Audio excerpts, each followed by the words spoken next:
Assalamualaikum warahmatullahi wabarakatuh. Channel ini menceritakan alur cerita dari buku cerita silat yang ada. Karena hanya alur cerita, maka disarankan untuk membaca bukunya secara utuh. Untuk menambah semangat, saya mengharapkan dukungan pada channel ini dengan cara subscribe, like, comment, and share kepada teman-teman. Kali ini saya menceritakan alur cerita Cinta Bernoda Darah, lanjutan dari cerita Suling Emas, karangan Asmaraman Kopingho. Jilid 10. Suling Emas tersenyum dan berkata, "Pertama, aku tidak boleh bercerita kepada orang lain bahwa aku sudah memeluk dan menciummu. Kedua, aku akan membantumu mencari kakakmu dan musuh besarmu. Ketiga, aku akan membawamu ke Nancau." Nah, sudah cukup 3. Lilin digandeng Suling Emas keluar istana dan disuruh menunggu di kuil.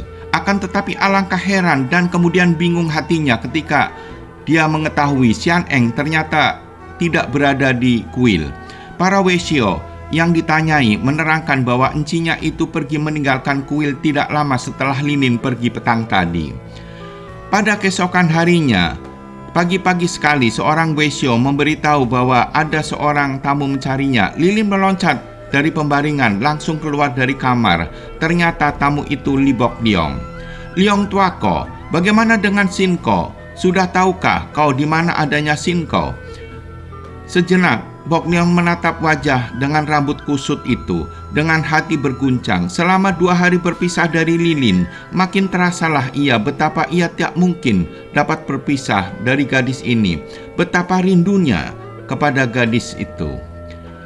Harus diakui bahwa pemuda itu mempunyai hubungan yang amat luas di sekitar kota raja. Inilah sebabnya dalam waktu 2 hari saja ia telah berhasil dalam menyelidiki, dan dengan hati girang pagi-pagi dia menuju ke kuil. Li Bok Liong bercerita jika Busin telah ditawan menjadi tawanan Dewi Rambut Harum. Dan saat ini Dewi Rambut Harum bersama Kambusin menuju Nancau untuk menghadiri perayaan agama Bengkau. Bok Liong mengajak Lilin mengejar ke Nancau. Bok Liong berharap dengan bersatu dengan Lilin dapat mengalahkan Dewi Rambut Harum, salah seorang dari 6 iblis dunia. Lilin mengucapkan terima kasih atas semua kebaikan Bok Liong. Namun karena Xian Eng menghilang, Lilin minta Bok Liong membantu mencari Xian Eng dan Lilin akan ke Nancau. Sebenarnya Bok Liong kecewa sekali, akan tetapi tentu saja ia tidak dapat menolak, apalagi darah pujaan hatinya mengajukan permintaan dengan penuh permohonan. Bok Liong menyanggupi untuk mencari Xian Eng dan akan menyusul Lilin ke Nancau bersama Xian Eng.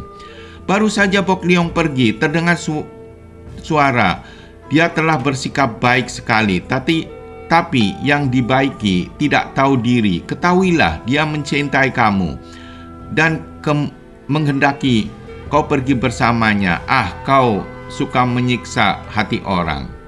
Siapa peduli tentang cinta? Bagaimana kau menuduh secara buta tuli bahwa aku menyiksa hati orang?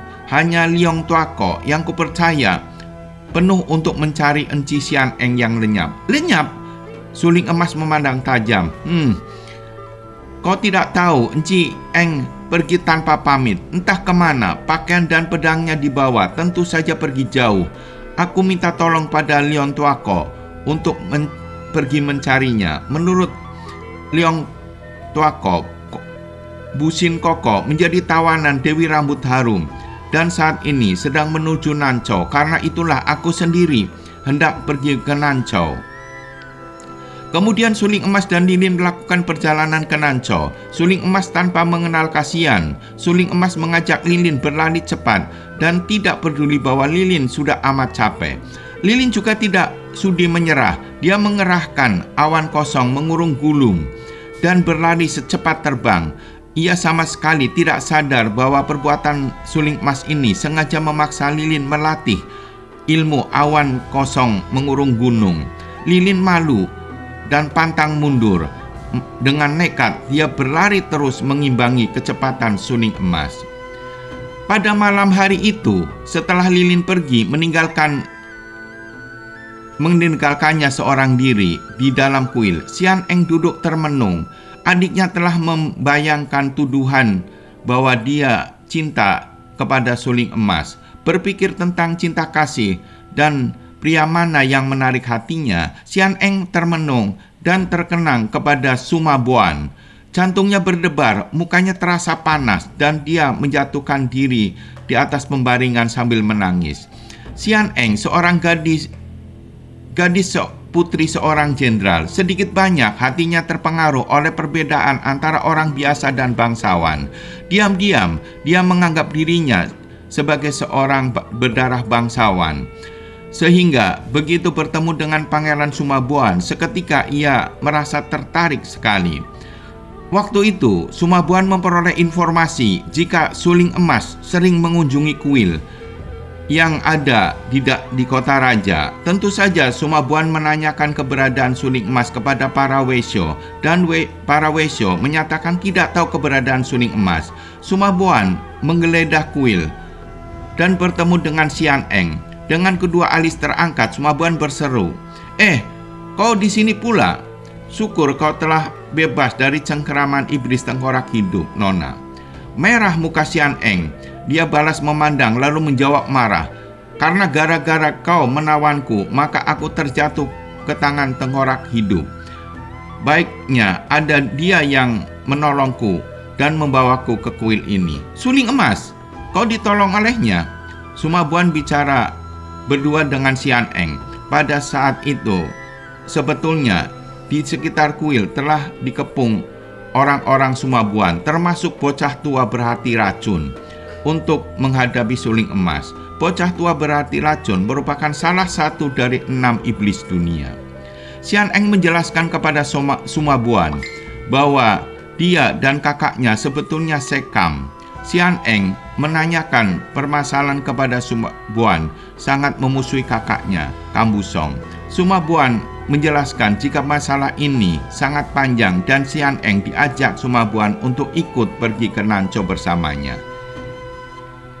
Hampir Sian Eng melompat kaget dan jijik ketika melihat tiba-tiba terdengar suara mendesis dan seekor ular besar sebesar paha yang panjangnya 2 meter lebih melingkar dengan seenaknya pada pinggang dan dada leher. Kemudian alangkah kaget dan herannya Sian Eng ketika sekali menggerakkan kakinya yang panjang, si jangkung itu telah lenyap. Ia merasa seperti berhadapan dengan tengkorak hitam. Suma Buan mengajak Sian Eng berjalan menuju ke tengah kota, di mana terdapat sebuah gedung yang mentereng dan bagus. Gedung seorang pangeran. Sambil berjalan mulailah Suma Buan bercerita. Busong, seorang pelajar miskin yang datang ke kota raja mengikuti ujian dan tidak lulus. Melihat bakatnya yang baik dalam kesusastraan, ayahku menaruh kasihan dan menolongnya memberi pekerjaan sebagai tata usaha di gedung perpustakaan yang juga menjadi pegangannya. Ia rajin dan pekerjaannya dilakukan dengan baik sehingga ayah makin sayang dan percaya kepadanya. Kadangkala kakakmu itu disuruh melakukan pekerjaan tulis-menulis di gedung kami. Malah ia bersahabat baik denganku karena usia kami memang sebaya dan ia banyak membantuku dalam hal kesusastraan. Pemuda bangsawan itu berhenti dan menarik napas panjang. Sian Eng senang karena mendengar berita dan merasa semakin akrab dengan Suma Buan. Suma Buan yang licik mengetahui Sian Eng sudah merasa nyaman. Suma Buan melanjutkan ceritanya dan membalikan fakta, dan tanpa disadari Sian Eng mulai terperangkap dalam bujuk rayu Suma Buan.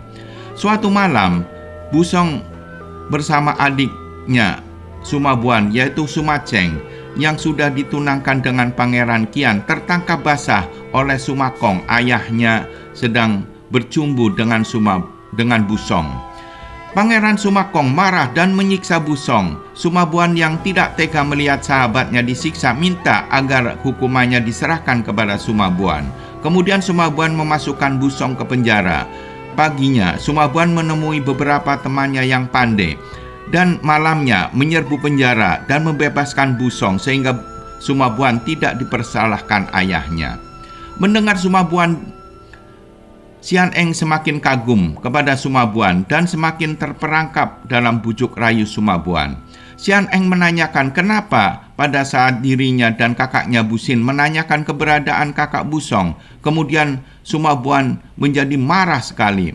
Dijelaskan bahwa setelah beberapa tahun Busong muncul kembali dan mengadakan pertemuan dengan adiknya yang sudah menjadi istri Pangeran Qian. Maka terkejutlah Sian Eng. Bahkan Sian Eng menyalahkan Busong.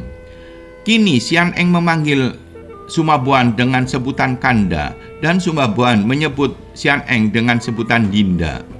Sian Eng juga menceritakan bahwa dirinya dan kakaknya ditolong oleh Suling Emas. Dan cerita ini membuat Sumabuan semakin senang karena bisa memanfaatkan Sian Eng dalam upaya membunuh Suling Emas sesuai perintah gurunya, Raja Pengemis Bermata Satu. Mereka memasuki perkarangan sebuah gedung indah.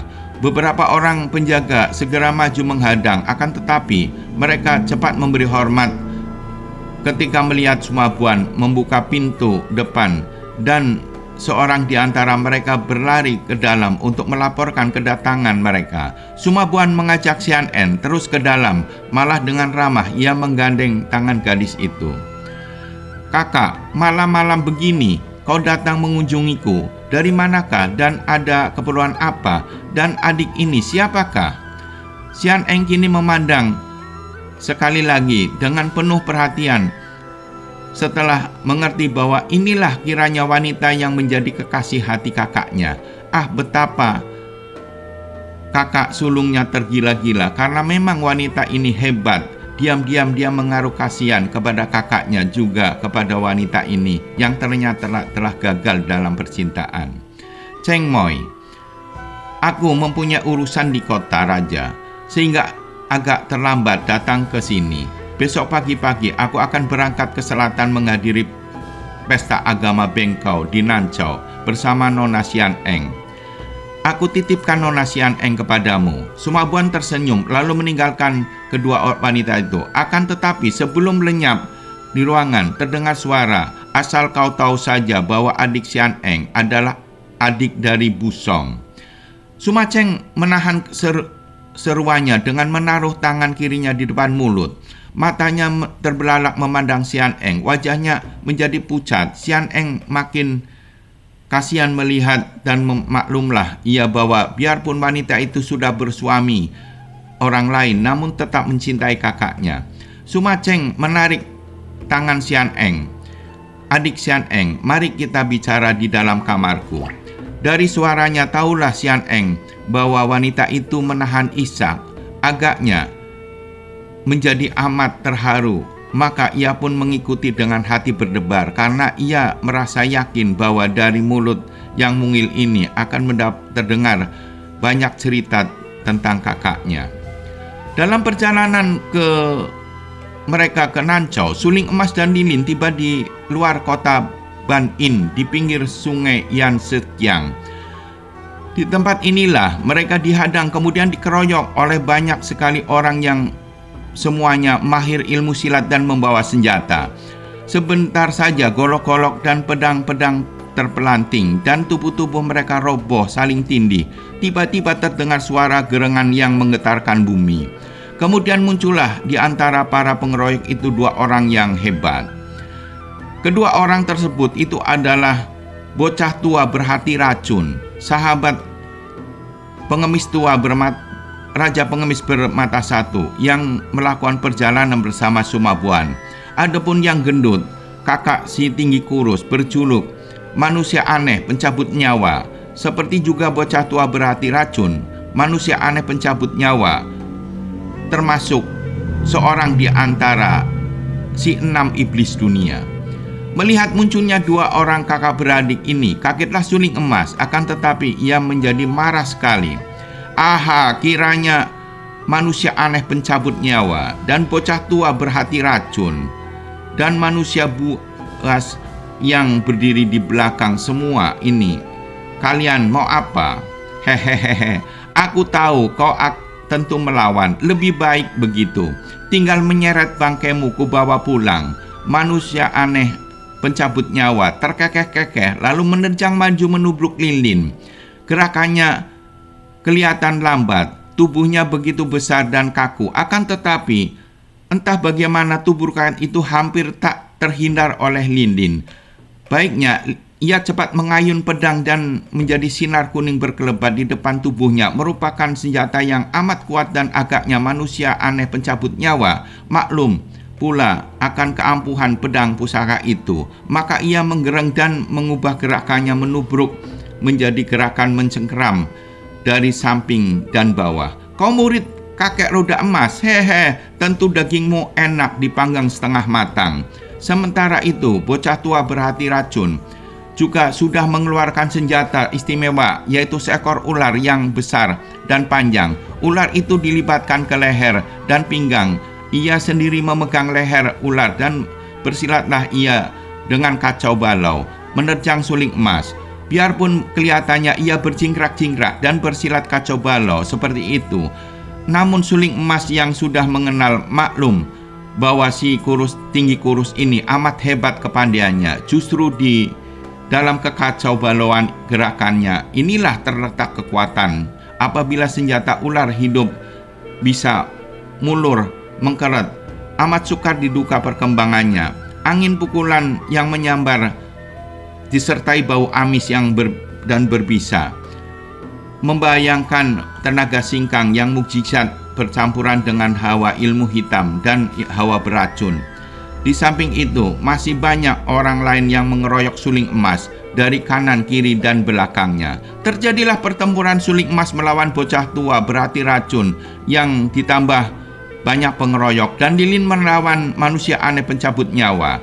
Manusia aneh pencabut nyawa kesulitan menghadapi lilin, kemudian menyambar dua orang pengeroyok suling emas, memegang pada kedua kakinya dan menggunakan senjata hidup menerjang lilin. Cerak, cerak, golok darah memuncrat dalam tubuh dua orang yang terbabat putus oleh pedangnya. Kakek itu tertawa dan menggelogok darah yang keluar di dalam mulutnya seperti orang kehausan minum air es. Kemudian dia melempar dua orang mayat itu. Dengan sekali lagi dia menyambar dua orang pengeroyok. Melihat itu, lilin memeramkan matanya melihat kakek itu minum darah. Wajahnya menjadi pucat sekali dan menggigil tangannya. Tangan lilin memegang gemetar sebelum ia tahu tiba-tiba kakek itu telah menubruk, dan sebuah ketukan keras pada pergelangan tangannya membuat lilin terpaksa melepaskan pedangnya. Tubuhnya tiba-tiba menjadi lemas dan ia disambar oleh manusia aneh pencabut nyawa dan tertawa terkekeh sambil membawa lari tubuh lilin yang lemas. Manusia aneh pencabut nyawa, jika kau mengganggu dia, aku bersumpah akan menyiksamu dan memotong-motong dagingmu sekerat demi sekerat. Bentakan suling emas itu keras sekali. Tiba-tiba sulingnya melakukan gerakan aneh sekali, begitu halus tetapi mengandung kekuatan yang bukan main, sehingga sekejap mata 6 orang pengeroyok roboh terguling, sedangkan bocah tua berhati racun sendiri terdorong mundur sampai 5 langkah. Suling emas menggunakan ilmu sastra angin mega dari Bukek Xiansu.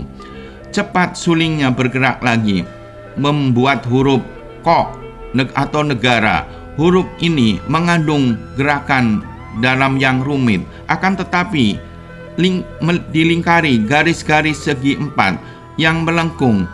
Kembali 4 orang pengeroyok roboh, dan ketika suling emas melayang dalam pembuatan gerakan melingkar, tahu-tahu ia telah bebas dari pengepungan dan cepat ia berkelebat mengejar ke arah larinya manusia aneh pencabut nyawa. Akan tetapi yang dikejar telah lenyap, tidak tampak bayangannya lagi. Suling emas memasuki kota Bansin, langsung menuju ke rumah Aokosu, seorang guru silat di kota itu yang dikenalnya. Aokosu terkejut dan girang bukan main melihat munculnya pendekar sakti ini.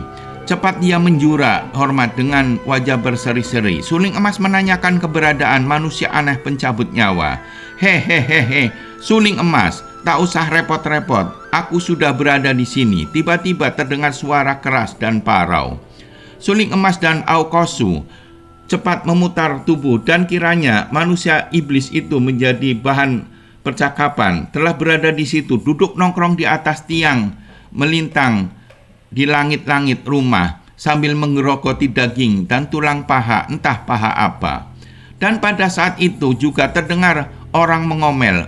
Muncullah orangnya dan berkata kata itu. Kiranya dia seorang kakek, sikapnya berwibawa namun selalu terkekeh. Di belakangnya berjalan seorang gadis cantik yang bukan lain adalah Xian Eng. Begitu masuk ke ruangan itu, kakek itu melihat suling emas dan Aukosu, mendongaklah memandang ke atas. Ia pun ikut memandang dan tiba-tiba berseru, anak nakal, kenapa kau naik ke atas sana? Ayo lekas turun, turun, turun. Dia menggapai-gapai tangannya, menyuruh turun. Akan tetapi, manusia aneh pencabut nyawa hanya memandang sambil menyeringai dan melanjutkan kesibukannya, yaitu menggerokoti daging. Kau makan apa itu? Ih, daging itu masih mentah. Lihat, ada darahnya. Wah, kau memang bocah nakal. Bisa kembung perutmu. Bukankah kau ini manusia aneh pencabut nyawa yang kukenal punukmu? Ih, tentu daging manusia yang kau makan. Wah, serem. Bersambung ke jilid 11.